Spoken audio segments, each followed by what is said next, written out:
Hello and welcome to another episode of I'm Making It Happen. I'm Nicole Tyson, and today we have the pleasure of starting off season 2 with Peter Bailey, journalist, author, and creator of the Nightcap series. So let's get to know him a little bit better and how he's making it happen.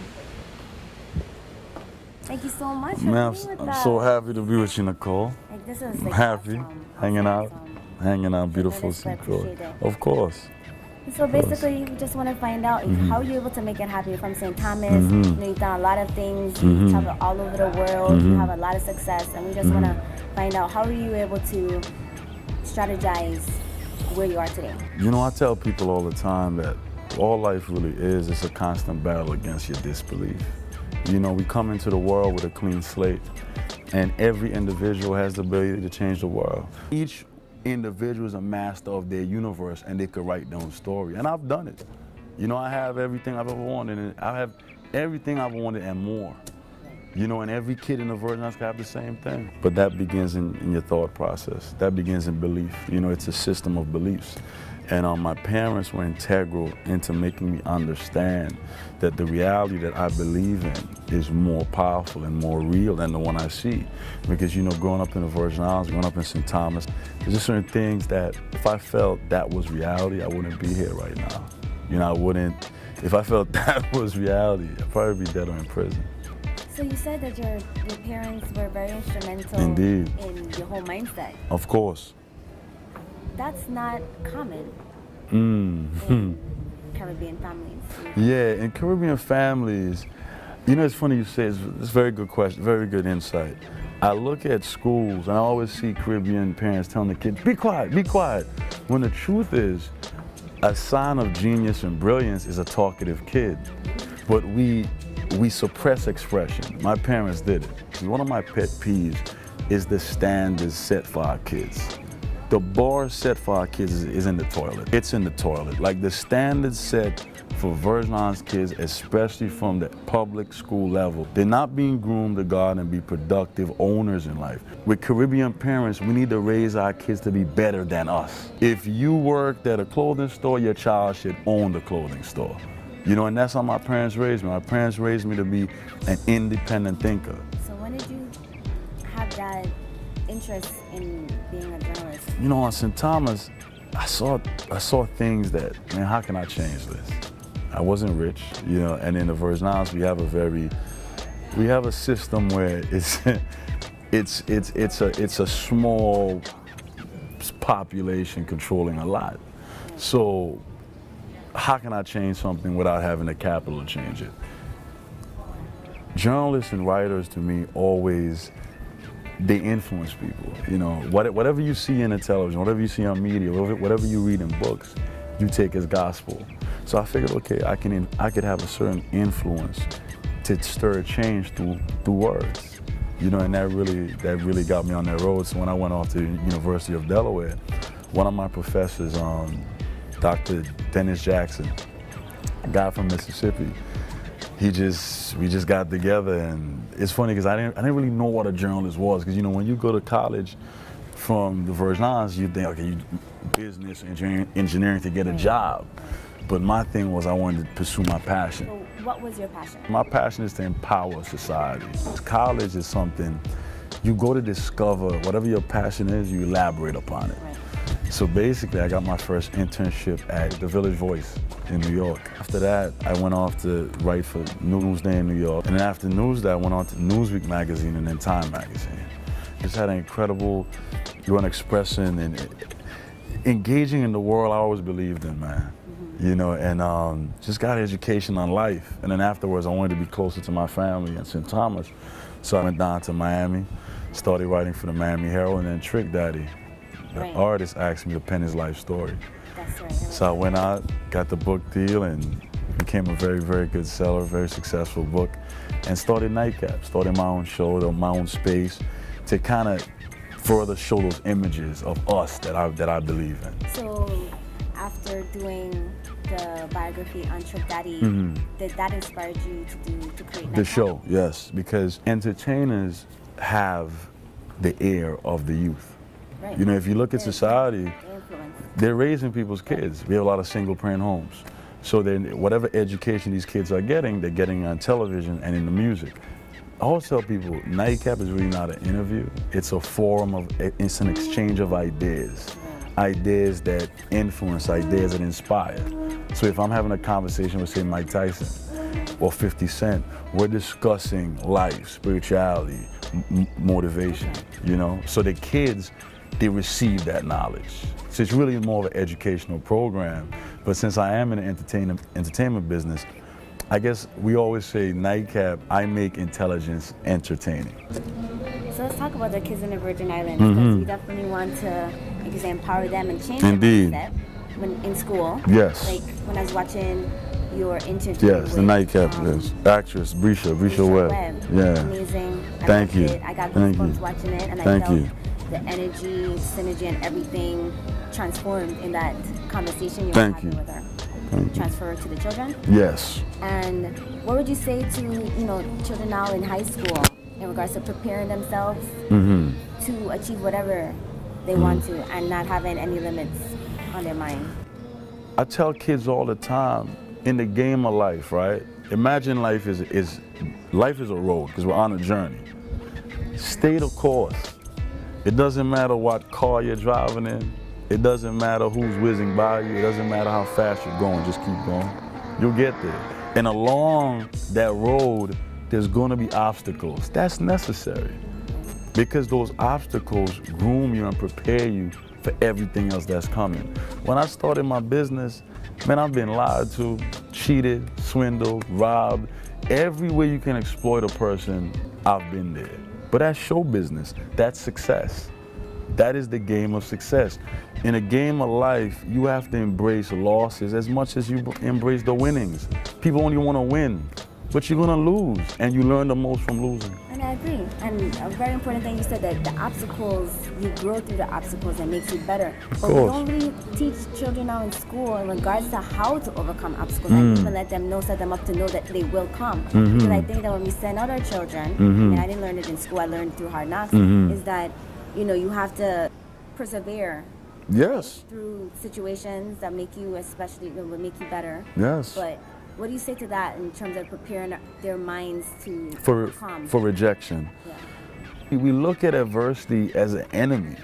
It's not. The game of life, I don't care how you are when you're winning. I don't judge character based on when you're winning. You judge character based on an individual, how they deal with losses. Those are the winners. Those are the winners, because you're gonna lose. We in the Virgin Islands have a sense of entitlement. It's pretty bad. Our young people have a sense of entitlement, and we need to curb it. We're very proud people. That's great. That's a wonderful thing. But we need to balance and understand in the larger scale of life, humility is going to get you to that next level. The kids have a sense of somebody owes them something. Nobody in this life owes you anything. This young lady at the show asks, man, what are you doing? People, no one is supporting you. No one is supposed to support you. That's your dream. Nightcap was my dream. That wasn't your dream. You didn't owe me any support. People have jobs, people have sick families, people have illnesses in their families. No one has to stop out of their day to support you with anything you're doing until that support comes when whatever it is you're doing, that skill and that art, that ambition is bettering society. It's adding value to the rest of us. Until you're adding value, that's when people support. But I hear this all the time. No one supports me. They shouldn't. They don't have to. They don't owe you anything. You know, and that's a message our kids need to understand. You know, the sucking of the teeth but I think I understand where that comes from. I think our young people in the territory have been beat down so much that they're gonna reject you before they think you reject them. Because they're thinking, you know what, this person's gonna reject me. This person is gonna come and insult me like everybody else. So I'm gonna put up this wall to spare myself from the rejection. I'm gonna tell you how I know that. When I go speak to the kids here, whether it be in St. Thomas or St. Croix, initially there's always an attitude. There's always like You can feel a vibe. yeah, feel a vibe. They're sucking their teeth in the beginning. And then after a while, they open up, I can't get them to stop speaking. I'm looking through my phone, the Facebook messages I'm getting throughout all hours since that show. Because our young people, they just want somebody to show them some love. I'm my Vandy Dorican alumni.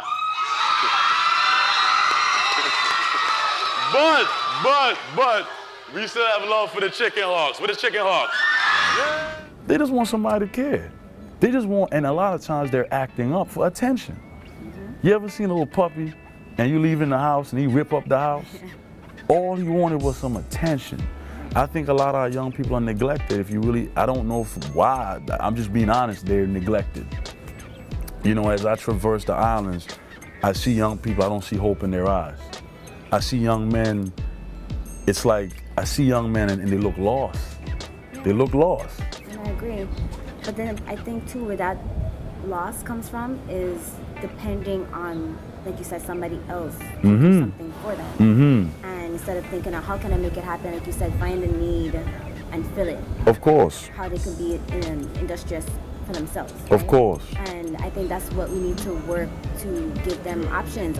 Our leaders must create an infrastructure.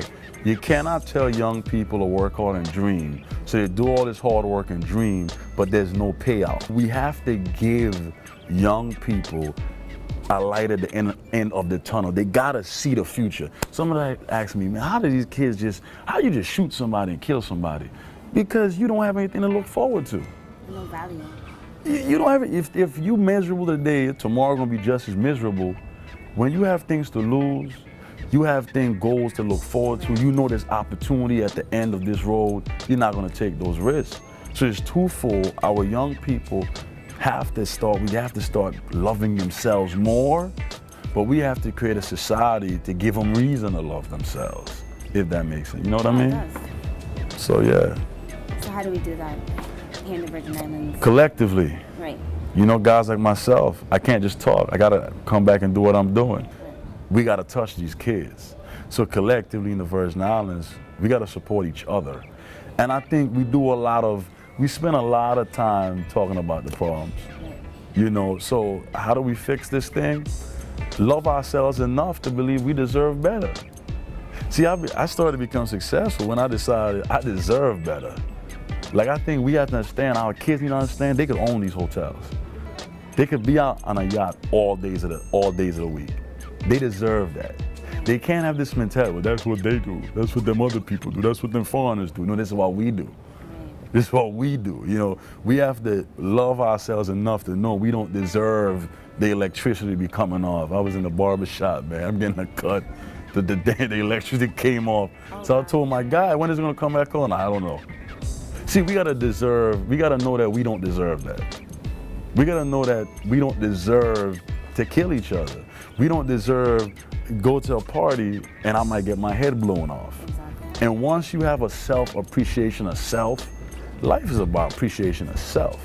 If you don't know your value, anybody can do anything with you. When I started, man, people used to exploit me. Man, not pay me, do me, whatever, you know what I'm saying? But after I understood my value and my worth, I made demand. So with that, because I know we have a lot of issues, and you're being a part of the solution to remedy the issues that we have in the territory. But I think for the show, we're trying to get people to know, okay, well, Peter Bailey can do it, we can do it too. Of course. But the steps I think a lot of people miss is that they don't know how to navigate, right? Yeah. And so, what you were saying before about being that moment when you had lost everything and you had to build everything. Everything. back up. I was sleeping in my car. The mindset, like how were you able to get your mind? Why I didn't give up? Yeah, why didn't you give up, and how were you able to move?